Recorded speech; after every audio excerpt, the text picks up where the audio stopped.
اعذروا ان انا لابسه البيجامه، بس بجد الدنيا برد ومش قادره اغير هدومي، فتجاهلوا الموضوع ده. انتوا جايين هنا عشان الميك اب في فيديو النهارده.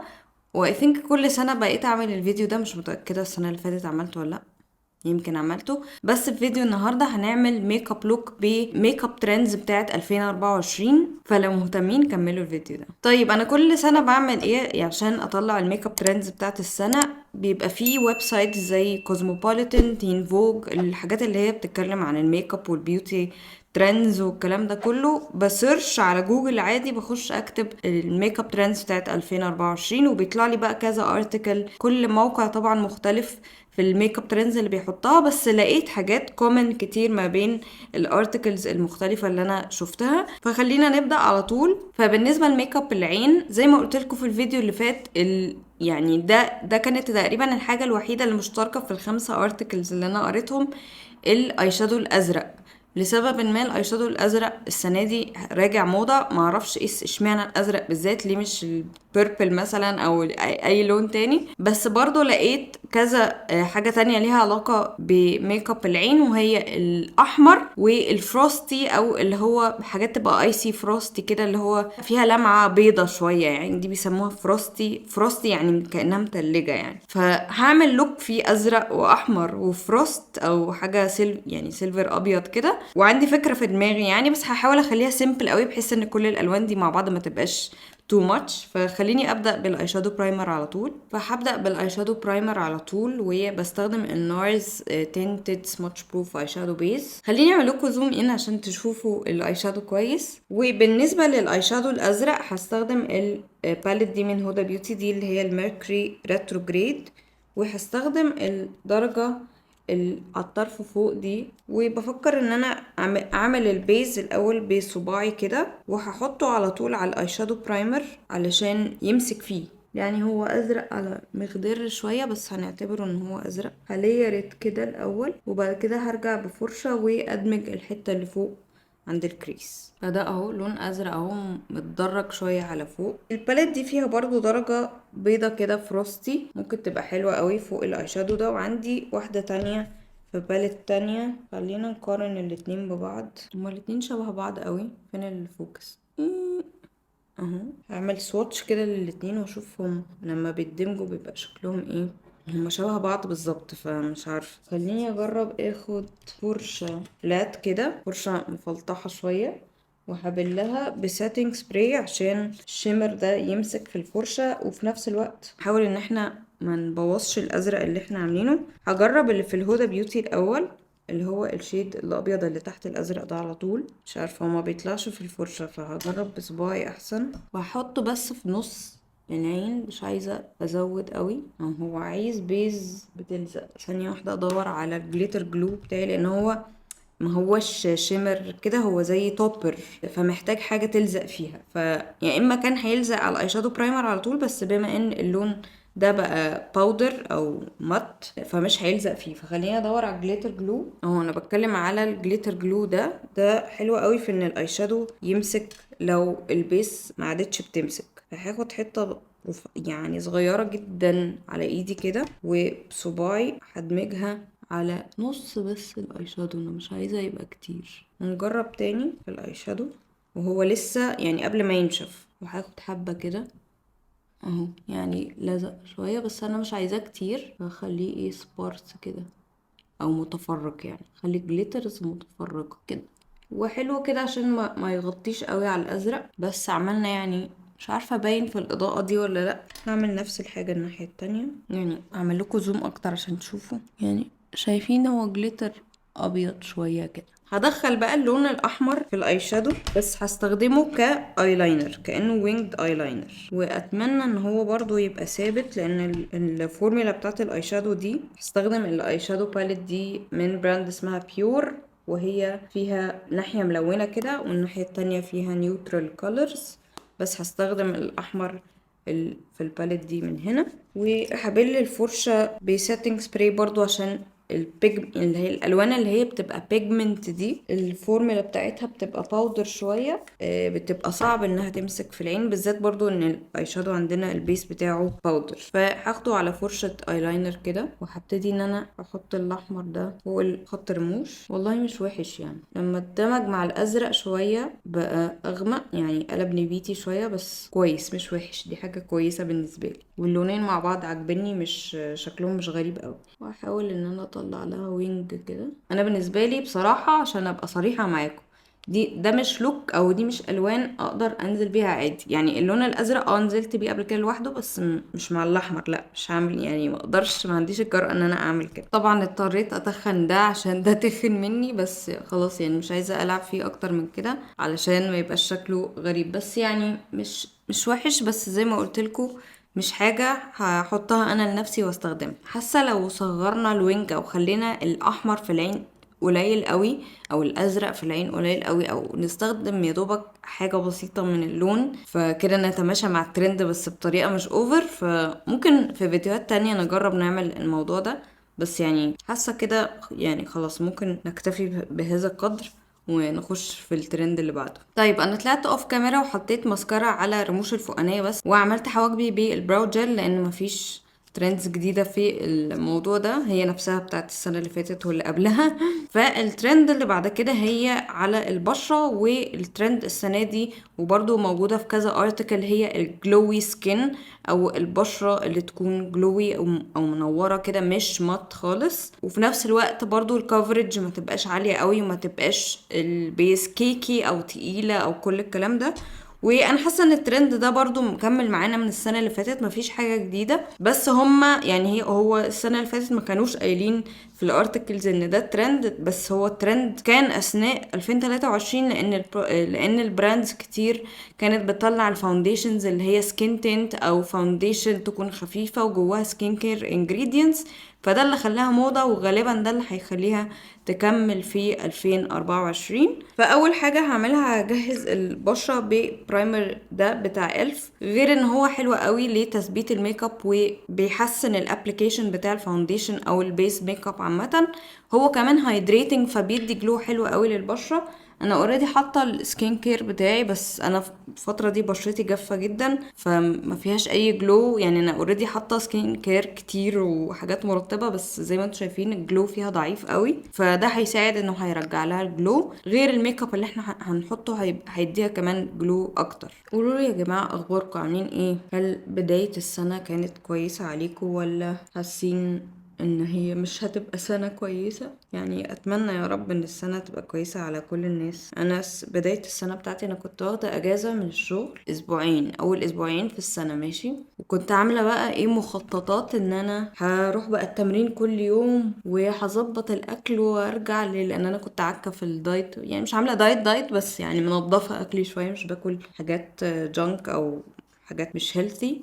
فكنت مظبطه اكلي شويه، وبعدين عكيت شويه، فقلت بقى خلاص في الاسبوعين ده انا هبتدي بقى ان انا ايه ارجع تاني اظبط الدنيا، وهنزل بقى وهنخرج انا وعمر كل يوم، لان عمر كان اجازه برضو. طبعا ما عرفناش نسافر لان الاسعار لقيناها غاليه قوي، فما سافرناش، فقلنا مش مشكله، يعني ان احنا الفكره ان احنا عايزين نريح من الشغل، ناخد اجازه بجد من الشغل، يعني نفضي دماغنا خالص. فاللي حصل بقى، وتقريبا هي يعني حد بصني عين، يعني ما شاء الله ده مش مدورة، عين مقورة.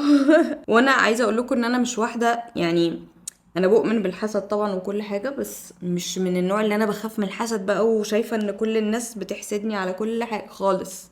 يعني انا ولا ما الموضوع مش في دماغي اصلا، بس لما يبقى انا واخدة اسبوعين اجازة 11 او 12 يوم منهم عيانة، مش عارفة ده الواحد يسميه ايه.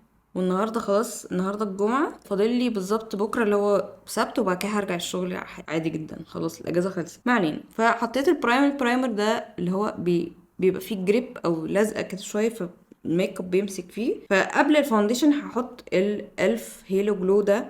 هي في ناس بتستخدمها فاونديشن، بس هو بالنسبه لي يعني احسن استخدام او احسن طريقه استخدمه بيها ممكن ان هو يا اما بيس تحت الميك اب يا اما هايلايتر، واحنا اكشلي ممكن نعمل الاتنين النهارده. خليني اعمل لكم سواتش ليه. طبعا السحاب بدأ يظهر دلوقتي وانا بصور، طول النهار اقسم بالله رحت التمرين الصبح وبقالي قاعدة بظبط الدنيا كده في الأوضة عشان أظبط الأوضة للتصوير. كل ده مفيش ولا سحابة. دلوقتي السحاب ظهر وأنا بصور، فزي ما انتوا شايفين هي بيبقى فيها يعني شوية بيجمنت كده، فيها شوية تغطية بس خفيفة قوي، بس لما تندمج كده بتدي جلو حلو قوي. مش ما بيبقاش جليتري، بس بتحسوا بصوا كأن بشرتكوا هي اللي صحية جدا يعني. فهحط منها على أطراف الوش كده برانية، مش عايزة اقربها من نص الوش هنا عشان دي الحتة اللي بيبقى فيها التزييت اكتر. فهحط كده منها على اطراف الوش، فهتدي جلو حلو قوي للبشرة تحت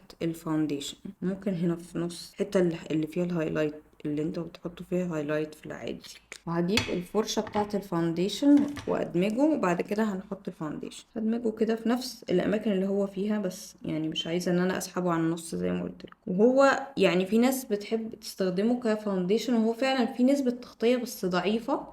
فلو حد ما عندوش حبوب زي انا، معرفش الفترة دي حبوب بدأت تطلع لي تاني ليه، كانت كويسة بقالها فترة بس يعني على الاقل مش كتير، يعني هما كام حبايه بس. فلو انتي بشرتك جافه وما فيهاش مشاكل، ما فيهاش عيوب، ما فيهاش بقع، يعني مش محتاجه التغطيه الكتير، هيبقى حلو قوي كفاونديشن. وانا كنت جربته في فيديو، يعني اول انطباع عني استخدمته كفاونديشن، فهحط لكم اللينك عشان تشوفوا شكلها ايه لو هي اتحطت على البشره كلها كفاونديشن. فشايفين ادت بقى جلو ازاي للبشره كده، حلوة قوي. وبعد كده هستخدم الفاونديشن دي من هاوس لابس، اتكلمت عليها مليون مرة فمش هطول كتير في الحتة دي. بس هحط 1 بامب بس على على الوش كله علشان تبقى طبقة خفيفة قوي. وبالنسبة لتغطية الحبوب ممكن نحط عليهم كونسيلر، بس يعني هي اوريدي هيبقى فيها تغطية بس مش تبقى كاملة علشان هنستخدم بامب واحدة على الوش كله. فلو عوزنا تغطية زيادة هنستخدم عليهم كونسيلر. بس هبدأ بيهم الأول عشان ياخدوا هم معظم التغطية، وبعد كده أوزع على باقي الوش. والفاونديشن دي برضو هي فيها جلو، مش نفس الجلو بتاع الألف، بس هي نفسها يعني جلوي فاونديشن، مش جلوي لدرجة يبقى شكلها مزيت، بس هتبقى هيلثي. هوريكم لما احطها على وشي كله. فده شكل الوش بالفاونديشن والبرودكت بتاع ألف. شايفين بقى حتى الاماكن اللي انا ما حطيتش فيها الألف برضو جلوي جدا، بس يعني مش بنفس قوة الجلو طبعا بتاع الألف، بس برضو بترجع الترطيب كده للبشرة ويبقى شكلها صحي جدا. مفيش اي ترند جديد ليه علاقة بالكونتور او البرونزر، فهحط الكريم برونزر بتاعي عادي جدا بنفس الطريقة بتاعتي. بس في واحدة من الارتكلز كاتبة ان الكريم برودكتس عامة هتفضل موضة السنة دي، ودي حاجة انا حباها الصراحة، لان انا بحب الكريم برودكتس جدا. بحب ان انا اعمل لاير كريم وبعد كده لاير باودر. ده بيخلي الميك اب بجد سيملس قوي، مش بيخلي ساعات كده لما تعملوا باودر بس ما بيبقاش، معرفش يعني، حاسه ان الحاجات الكريمي بترجع كده ترطيب للبشره، بتخلي الميك اب شكله طبيعي اكتر على البشره، بلندد بطريقه حلوه. الباودر لوحده معرفش، ما عدتش بفضلها، فبقيت احب ان انا اعمل لاير، طبقه كريم برودكتس وطبقه باودر برودكتس. والباودر حتى ساعتها مش هحتاج ان انا احط كتير من الباودر برودكتس، لان خلاص بقى فيه لاير كريم. بس هو الطبقه الباودر ده زي ما تقولوا زيادة تأكيد أو تثبيت الكريم، بالذات لو انتوا مثلا بشرتكوا دهنية أو كده والكريم برودكتس مش بتثبت على بشرتكوا. ففكرة ان انتوا تعملوا طبقة كريم وطبقة باودر هتخلي الميك اب ثابت وقت أطول. بالنسبة للترند بتاع البلاش، وبرضه حاساه مستمر معانا من 2023، وهو الستيتمنت بلاش أو البلاش كتير. يعني فاكرين لو انتوا متابعين الميك اب ترندز مثلا من 2016، كانت احنا بدأنا مثلا في 2016 او 2015 حتى بالكونتور او البرونزر التقيل الهارش جدا، طبعا مع الهايلايتر الفاقع او اللي هو لامع جدا. البلاش كان يا اما ما فيش يا اما ضعيف قوي، وفضلنا نمشي كده بالترندز لحد السنة اللي فاتت لما بقى في ناس كتير اصلا لغت البرونزر من الروتين بتاعهم وبقى كله بالبلاش. يعني فكرة ان هما حتى ممكن يحددوا وشهم بالبلاش، ودي على فكرة ترند من ايام التمانينات. لو فاكرين الميك اب في التمانينات ما كانش فيه، او لو مش انتوا فاكرين مش لازم، انا مش مولودة في التمانينات بس بشوف المسلسلات القديمة مثلا بتلاقوا البلاش هو الستيتمنت، مع اختلاف التكنيك بتاعه طريقته في الحططان يعني وشكله على الوش ايه. بس البلاش كتير كان برضو موضة جدا في الثمانينات، وبعدين بدأ يرجع، بس طبعا دلوقتي بقى كريم، دلوقتي بقى الابليكيشن او التكنيك بتاعه مختلف. فخلينا نحط بلاش، بس انا هحطه بالتكنيك بتاعي بالطريقه بتاعتي، بس في طرق مختلفه كتير للستيتمنت بلاش، بس دي الطريقه اللي انا بفضلها واللي مناسبه مع شكل وشي. فعشان برضو افهمكم فكره التدريج في البلاش، عشان لو let's say ان انا مش حاطه برونزر دلوقتي وعايزه استخدم البلاش في ان انا اعمل تحديد للوش، بنستخدم تدريج الالوان، او يعني معرفش لو حد درس رسم او تلوين قبل كده بتدرجوا في الشيدنج او في التظليل، بتدرجوا التظليل عشان يدي دايمنشن للحاجه. فده اللي انا هعمله دلوقتي، وهستخدم اللونين دول من البلاش بتاع رير بيوتي. زي ما انتم شايفين واحد غامق واحد فاتح. فاللي انا هعمله ان انا هبدأ باللون الغامق الاول ورا هنا او في الحتة اللي هي فوق، واللون يفتح وانتوا داخلين على جوه. فهحط زي ما قلت لكم هو بيجمنتد جدا، فهستخدم حرفيا نقطة، ولو عوزت تاني ابقى زود. بس هبدأ بناحية واحدة الاول، وهاخد الفرشة وادمجه. وانا بحب ادخل البلاش فوق كده وجنب حواجبي يعني شويه كده. وما تنسوش الهير لاين برضو عشان ما اللي هو او الخط بتاع الشعر ده، علشان ما يبانش ان هو كانه حاجتين مختلفين. فبصوا الدمج اهو ماشي. حاسه ان انا عايزه ازود او اغمق شويه، فهحط نقطة كمان. بجد البلاش ده لو حطيته نقطة بزيادة غلط بلا رجعة مش هتعرفوا ترجعوا تاني. فأخلي هنا الأغمق كده. وبحب أعمل البلاش والكونتور دلوقتي قبل الكونسيلر، عشان لو تقلت قوي في البلاش أقدر أظبطه بالكونسيلر عادي جدا. عايزة أقولكوا ساعات باخد البلاش كده من على الفرشة وادخله في الاي شادو عشان يبقى كانهم ايه متناغمين مع بعض، يبقوا حاجه واحده. يعني مش لازم تحطوا كميه كبيره يعني، بس كأن اللون داخل في الاي شادو، عشان ما يبقاش ده حاجه لوحده وده لون لوحده وده حاجه، يعني كله داخل في بعض، بيدي شكل حلو قوي للميك اب. بعد كده هاخد اللون الافتح شويه. انا عايزه اقول لكم الشيدز دي الغامقه دي اسمها بليف، والفاتحه اسمها هابي. فهاخد برضو نقطه صغيره كده هنا قدام بقى شويه، لان احنا خلاص حطينا الغامق ورا. فهدمج الفاتح قدام وادمجه مع اللي ورا، يعني عايزاهم داخلين في بعض بحيث ما يبانش ان في لونين، كأن هو لون واحد متدرج. مش عارفه بقى حاسين بالتدريج ولا لا، بس انا يعني هو باين على الكاميرا ان هو خفيف، فانا ممكن اكشلي ازود عشان بس يبان لكم، لان يعني هو طبعا في الطبيعي دلوقتي غامق، بس حاسه ان في الكاميرا معرفش، ممكن برضو وانا بعمل اديت اشوف ان هو شكله عادي، بس انا حاساه فاتح شويه. فهتقله بس عشان انتوا تشوفوا يعني اهو كده. ولما تحسوا ان هو تقل منكم، طبعا زي ما قلت لكم لسه هعمل الكونسيلر، بس بالسبونج كده تقدروا تسحبوا اي لون زياده من الاطراف. شايفين؟ والبلاش بقى دخل هنا في الهير لاين وبقى شكله حلو قوي. في ناس على فكره بتحط بلاش على القوره هنا، بس انا يعني انا بحس ان شكل وشي مناسب اكتر للشكل ده. فهعمل الناحيه التانية بنفس الطريقه ونرجع نكمل باقي الترندز بتاعتنا. طيب انا حطيت البلاش الناحيه التانية وكمان حطيت كونسيلر.